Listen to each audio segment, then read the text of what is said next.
जय भीम दोस्तों। तो दोस्तों आज हम बात करने जा रहे हैं संविधान के उस आर्टिकल की जो भारतीय नागरिकों की संपत्ति की रक्षा करता है। वो आर्टिकल है 31। दोस्तों इस आर्टिकल को हमने 4 भागों में बांटा है।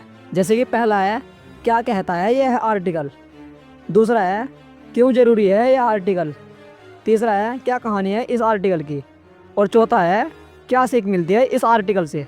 तो दोस्तों इसलिए हमने इसे 4 भागों में बांटा है ताकि आपको आसानी से और जल्दी समझ में आ जाए। तो दोस्तों चलिए शुरू से शुरू करते हैं और समझते हैं संविधान में आर्टिकल नंबर 31।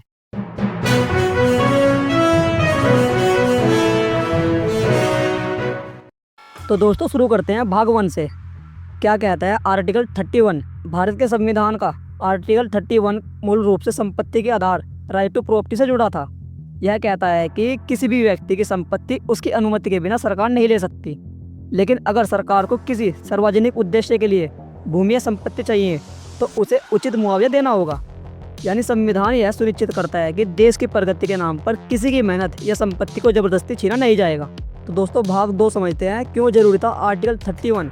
आज़ादी के बाद भारत में बहुत बड़े बड़े बदलाव हुए, जैसे कि जमींदारी खत्म हुई, नए उद्योग बने, नई सड़कें बनी और नई परियोजनाओं की जरूरत पड़ी।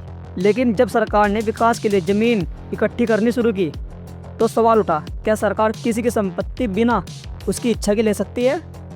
तभी आर्टिकल 31 लाया गया ताकि विकास भी हो और नागरिकों के अधिकार भी सुरक्षित रहे, यानी विकास और अधिकारों में संतुलन। तो दोस्तों इसका तीसरा भाग है क्या कहानी है आर्टिकल 31 की। दोस्तों एक गांव था जहां किसान पीढ़ियों से खेती कर रहे थे। सरकार ने वहां एक डैम बनाने का प्रस्ताव रखा जो हजारों लोगों के लिए पानी लाने वाला था। लेकिन जहां डैम बनने वाला था वहां की ज़मीन उन किसानों की थी जो वहां रहते थे। किसानों को डर था कि उनकी ज़मीन बिना मुआवजे के ले ली जाएगी।